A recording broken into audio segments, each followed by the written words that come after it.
बिस्मिल्लाहिर्रहमानिर्रहीम। 9th class physics chapter number 4 का दूसरा टॉपिक है ये। इसमें हम एक्सप्लेन करेंगे head to tail. Head to tail rule असल में एक ग्राफिकली मेथड है।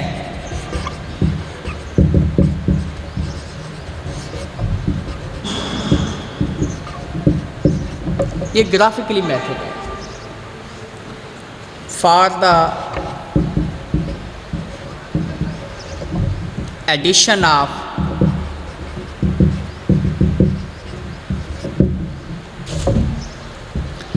Vector quantities. एक ग्राफिकली तरीक़ाकार जिसमें वेक्टर्स को ऐड किया जाता है।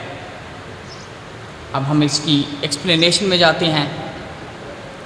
फ़र्ज़ किया हमारे पास 2 वेक्टर्स हैं।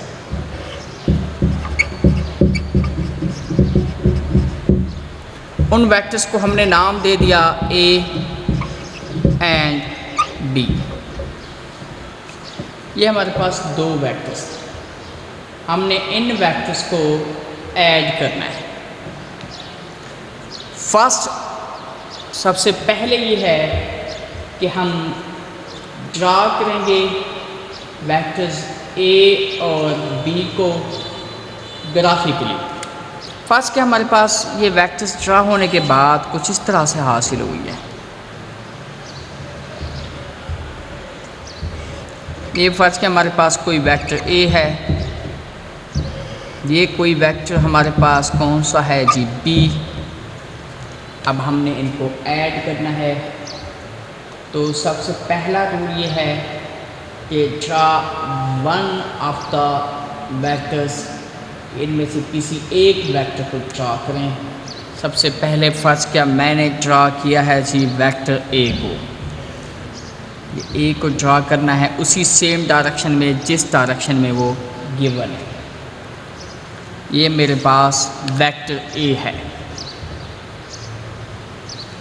अब हमने ड्रा करना है जी वेक्टर B को in such a way that it's tail coincide हो with the head of vector A।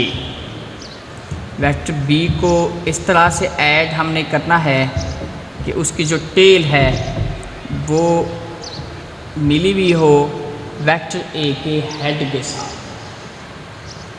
मैं फिर से दोहराता हूँ कि हमारे पास है जी हेड टू टेल रूल।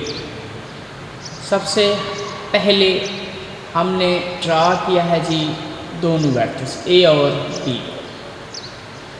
अब हमने उनमें से किसी एक वेक्टर को टेक करना है। फर्स्ट क्या मैंने टेक किया वेक्टर A को उसी सेम डायरेक्शन में जैसा कि वो गिवन है। अब B को वेक्टर A में इस तरह से ऐड करना है, इस तरह से ड्रा करना है कि उसकी जो टेल है वो कोइंसाइड हो with the head of vector A। First हमारे पास तीसरा वेक्टर भी होता। हम फिर के लिखते now draw the third vector C in such a way that it's tail, उसकी जो टेल है कोइंसाइड्स को मिली हुई हो with the head of previous vector. Main अल्फाज ये हैं कि हर जो न्यू वेक्टर ऐड होगा तो उसकी जो टेल है वो कोइंसाइड करेगी अपने पहले वाले वेक्टर के हेड के साथ। इस तरह से जब हम ड्रा करने के सारे वेक्टर्स तो हम रिजल्टेंट ड्रा करेंगे। अब रिजल्टेंट इस तरह से ड्रा होगा कि उसकी जो टेल है पहले के हेड पे है।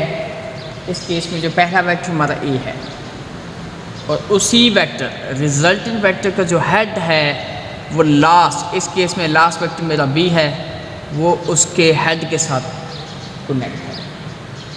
ये है जी तरीक़ाकार जिसमें हम वेक्टर्स को ऐड करते हैं। अब हम करेंगे resolution of vectors.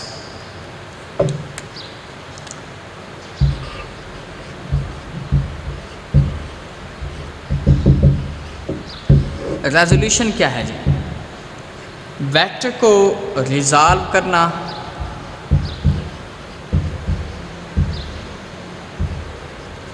resolve the vector into its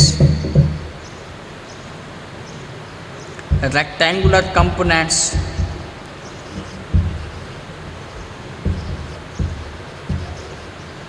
is called, ये कहलाता है जी resolution of vector। resolve the vector into its components, vector को रिजॉल्व करना है जी उसके कंपोनेंट्स में, ये हमारे पास क्या कहलाएगा? Resolution of vector. अब हम एक टॉपिक लेते हैं जी, उसमें हम वेक्टर को रिजॉल्व करेंगे उसके रेक्टेंगुलर कंपोनेंट्स में। अब इसमें सवाल ये आता है कि ये रेक्टेंगुलर कंपोनेंट्स क्या हैं? आमतौर पर रिवायत ये बनाई जाती है कि जो भी कंपोनेंट होंगे वो दोनों एक दूसरे के म्यूचुअली परपेंडिकुलर होंगे। जब हम कंपोनेंट बनाएंगे तो हमारे पास तरीक़ाकार ये है, जो भी कंपोनेंट होंगे एक दूसरे के म्यूचुअली परपेंडिकुलर होंगे। इसी वजह से हम उन्हें नाम देते हैं रेक्टेंगुलर कंपोनेंट्स। तो ये मैंने ले लिया जी एक्स वाई प्लेन, ये एक्स वाई प्लेन ले लिया जी। यह है जी एक्स एक्सिस, ये है जी वाई एक्सिस। मेरे पास ये फर्स्ट क्या एक फोर्स F है, ये मेरे पास फोर्स F है जी, represented by the line segment OP making angle theta with x axis. A force F is represented by the line segment OP making angle theta with x axis। अब हमने जी यहाँ से draw किया जी perpendicular, PM perpendicular है जी on x axis. अगर आप diagram में note करें, ये जो OM कंपोनेंट है ये है जी अलोंग x एक्सिस, और जो MP है ये है अलोंग y एक्सिस। OMQ के अलोंग x एक्सिस है तो ये रिप्रेजेंट करेगा फोर्स के x कंपोनेंट को। MP है जी अलोंग y एक्सिस तो ये फोर्स के y कंपोनेंट को रिप्रेजेंट करेगा। और OP ये शक्ल से नज़र भी आ रहा है, ये रिजल्टेंट है। OP रिजल्टेंट है of its component OM and MP।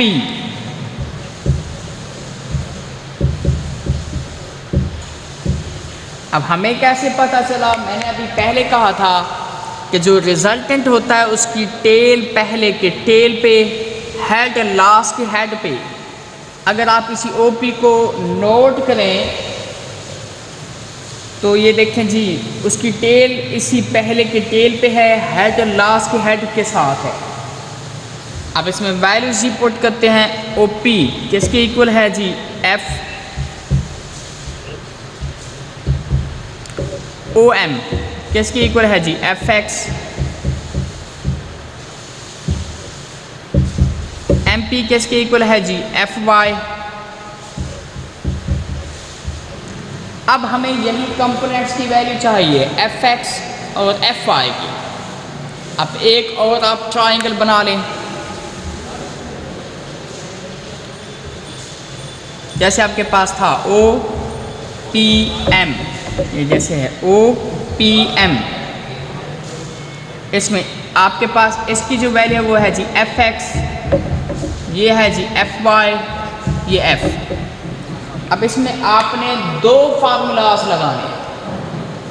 एक लगाना है जी एफ एक्स कास के लिए। कास होता है जी बेस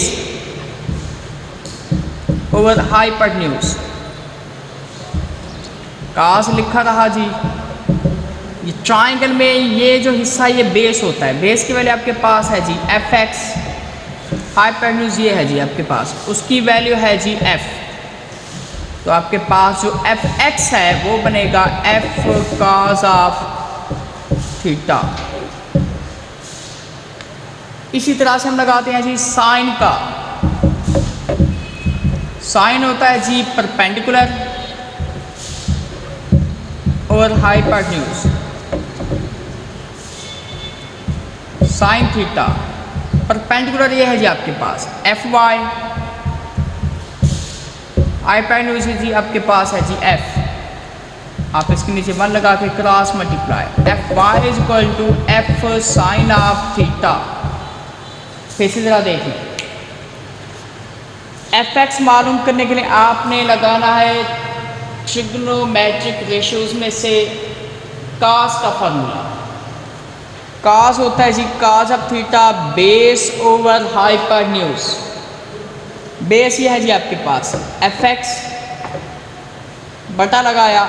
अब हाइपोटेन्यूज चाहिए, ये हाइपोटेन्यूज होता है एफ। आप इसके नीचे 1 लगा लें cross multiplication F X is equal to F cos theta. अब साइन का फार्मूला लगाया है जी एफ वाई मालूम करने के लिए। साइन ऑफ थीटा होता है जी आपके पास परपेंडिकुलर ओवर हाइपोटेन्यूज। परपेंडिकुलर है जी आपके पास एफ वाई बटा लगाए हाइपोटेन्यूज है जी एफ। तो आपके पास बनेगा F Y is equal to F sine theta. ये हमने उसके रेक्टेंगुलर कंपोनेंट्स मालूम करने का फार्मूला हासिल कर लिया कि जो हमारा एफ एक्स है वो ही इक्वल होगा एफ कास थीटा के और एफ वाई इक्वल होगा जी एफ साइन थीटा। आज का हमारा लेक्चर यहाँ तक था। कल तक के लेक्चर के लिए अल्लाह हाफ़िज़।